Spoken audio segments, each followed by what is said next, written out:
दोस्तों एक ऐसा स्टॉक जिसमें एक मल्टी ईयर ब्रेकआउट आ रहा है, यानी कि 6 साल का ब्रेकआउट आ रहा है। आज वो आपके साथ डिस्कशन करूंगा, टेक्निकल और फंडामेंटल दोनों आपको यहाँ समझाते हुए चलूंगा। नमस्कार दोस्तों, राधे राधे। मेरा नाम है सी काशगढ़, I am SEBI registered research analyst और मैं आपके साथ बात कर रहा हूँ उज्जीवन स्मॉल फाइनेंस बैंक के शेयर की। यहाँ पे मैंने आपके लिए ओपन कर रखे हैं मंथली चार्ट्स, ये आप देख सकते हो। नॉर्मली हम बात करते हैं डेली चार्ट्स की, पर आज मैंने जो आपके साथ ओपन करे हैं मंथली चार्ट।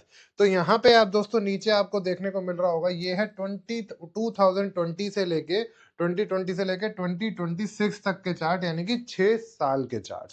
यहाँ पे दोस्तों हमें जो देखने को मिल रहा है वो जल्दी देखने को मिल सकता है। इस पैटर्न को क्या बोलते हैं? इस पैटर्न को बोलते हैं कप एंड हैंडल पैटर्न का ब्रेकआउट।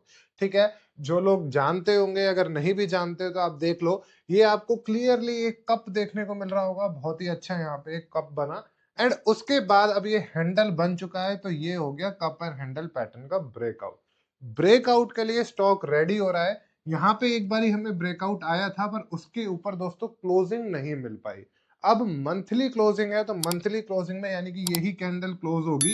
अगर ये यहाँ पे क्लोज हो जाती है तो दोस्तों एक ये बहुत ही बड़ा ब्रेकआउट माना जाएगा। चलो, अब यहाँ पे अगर मैं आपके साथ बात करते हुए चलता हूँ कि sir cup and handle pattern breakout के टारगेट कैसे डिफाइन होते हैं, तो दोस्तों टारगेट जो होता है ना, यहाँ पे हम ये मानते हैं जो ये हैंडल होता है, जो ये हैंडल बना है, इसका जितना ये हैंडल होता है, जितना ये बड़ा हैंडल होता है, उतना यहाँ पे हम टारगेट रखते हुए चलते हैं। तो आप अप्रोक्सीमेटली यहाँ पे देखोगे, आप बात करते हुए चलते हो तो 60 पे अभी रेट चल रहा है। एंड जो हमारा हैंडल का बिल्कुल बॉटम पार्ट है वो अराउंड अराउंड आ रहा है 30 पे। तो उतना ही अपसाइड हमें जो रखना होता है, टारगेट रखना होता है। तो यहाँ पे 60 अभी रेट चल रहा है, तो यानी कि 30 यहाँ पे बिल्कुल ये नीचे है, तो 90 तक का टारगेट जो है उसके लिए रेडी होगा। यानी कि यहाँ से 50% अपसाइड का पोटेंशियल ये लेता हुआ चलेगा। ठीक है, तो इस हिसाब से इसके कप एंड हैंडल पैटर्न के ब्रेकआउट वगैरह, टारगेट वगैरह निकाले जाते हैं। चलो, तो ये तो हो गई टेक्निकल बात। अब अगर आप इसको वीकली चार्ट्स में भी यहाँ पे देखते हुए चलोगे तो वो भी आपको काफी अच्छा ही दिखेगा, क्योंकि स्टॉक जो है वो एक बड़े ब्रेकआउट के लिए ही रेडी हो रहा है। यहाँ पे आप देखोगे वीकली चार्ट्स में एक बारी मेरे इंडिकेटर ने, जो एजी एनालिस्ट इंडिकेटर है, वहां पे अगर मैं आपको थोड़ा सा बड़ा करके दिखाता हूँ तो आपको ये एक ब्लू कैंडल भी देखने को मिल रही होगी। ब्लू कैंडल का मतलब है कि स्टॉक ने एक ब्रेकआउट दे दिया है, विद वॉल्यूम आया है, कंफर्मेशन आया है।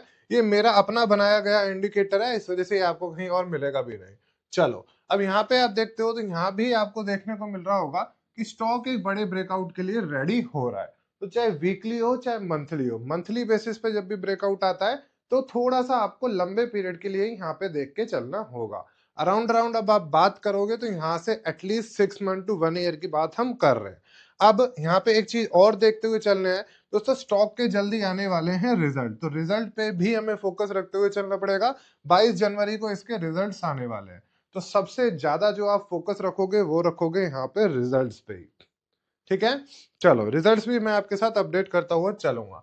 आगे बात कर लेते हैं इसके फाइनेंशियल्स की। फाइनेंशियल्स की बात करेंगे उससे पहले एक हमें यहाँ मेजर न्यूज समझते हुए चलनी है। दोस्तों उज्जीवन स्मॉल फाइनेंस बैंक ने अप्लाई कर रखा था यूनिवर्सल बैंक लाइसेंस के लिए।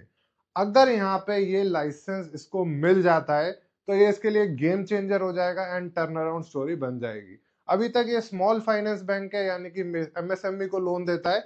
अगर ये यहाँ पे नॉर्मल बैंक बन गया तो आप सब लोगों को पता ही है कितना फटेगा। इन्होंने अप्लाई किया था अराउंड अराउंड जनवरी 2025 में। मानना ये था कि दिसंबर 2025 तक इनको अप्रूवल आ जाएगा, पर अभी तक अप्रूवल नहीं आया है। एंड उससे पहले स्टॉक में रैली आ रही है एंड रैली विद वॉल्यूम्स आ रही है। तो यही कुछ चीजें होती हैं कि दिखाती हैं जो कि अब अप्रूवल आ सकता है।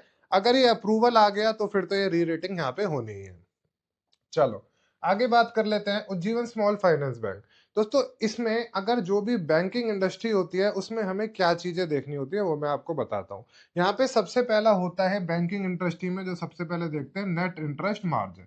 ठीक है, इस कंपनी का दोस्तों जो नेट इंटरेस्ट मार्जिन है वो है अराउंड अराउंड 7.5 से 8% तक का। ये बहुत अच्छा है। किसी भी आप बैंक का देखोगे, आप और बैंकों को ढूंढते हुए चलोगे, आपको इतना अच्छा मार्जिन किसी का नहीं मिलेगा।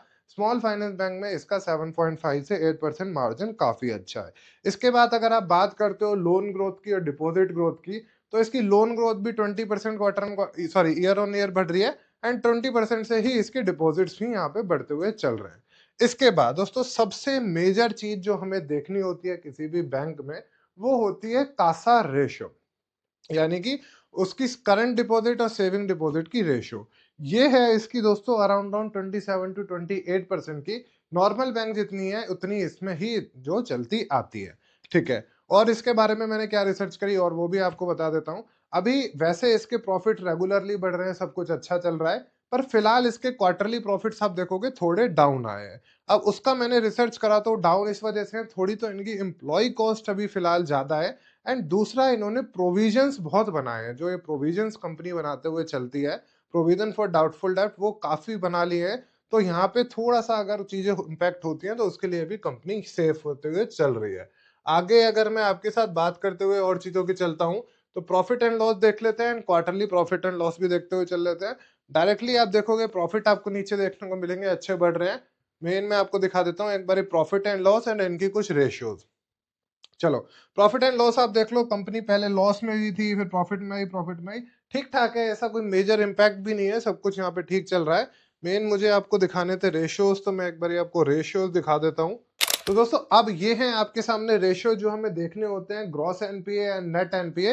पहले आप कभी इनके देखते हुए चलोगे तो ग्रॉस एनपीए काफी ज्यादा होते थे, 5% तक भी ग्रॉस एनपीए होता था। पर अब कंपनी ने इसको, बैंक ने इसको मैनेज कर लिया है एंड 2.50% तक आ चुके हैं। 2 से 2.5% के बीच में ही ये होना चाहिए तो माना जाता है ठीक है, यानी कि इसका ये ठीक ठाक चल रहा है। नेट एनपीए दोस्तों 0.50 होना चाहिए, वो यहाँ पे 0.70 चल रहा है, पर थोड़ा सा वो ज्यादा चल रहा है। कंपनी बैंक थोड़ा और यहाँ पे प्रोविजन बनाते हुए चल रही है, तो आई होप ये चीजें भी यहाँ पे थोड़ी सी इम्पैक्ट हो जाएंगी, ठीक हो जाएंगी। पर सबसे बड़ी न्यूज जो रहेगी वो फिलहाल यही रहेगी कि उज्जीवन स्मॉल फाइनेंस बैंक को किसी भी दिन अगर न्यूज आ जाती है कि इसको अप्रूवल मिल गया, तो ये शेयर बिल्कुल ही फटने के लिए रेडी हो जाएगा। कप एंड हैंडल पैटर्न का ब्रेकआउट आ ही रहा है एंड वो भी आ रहा है मंथली चार्ट्स में, ठीक है। एक बार फिर से आपको दिखा देता हूँ यहाँ पे, ये आप देख सकते हो मंथली चार्ट्स में ही ब्रेकआउट आ रहा है, ठीक है। तो ठीक है दोस्तों, आई होप अब ये वीडियो आपको पसंद आया होगा। नेक्स्ट वीडियो किस पे चाहिए एक बार वो कमेंट जरूर करना। इस वीडियो को अपने दोस्तों के साथ शेयर कर देना ताकि उनको भी अच्छी न्यूज मिल सके, एंड इसका जो रिव्यू आएगा, जो पोस्ट पे आएगा, जो रिजल्ट आएगा, वो भी मैं आपके साथ अपने यूट्यूब कम्युनिटी पोस्ट पे शेयर कर दूंगा। चलिए दोस्तों, मिलते हैं नेक्स्ट वीडियो में। राधे राधे।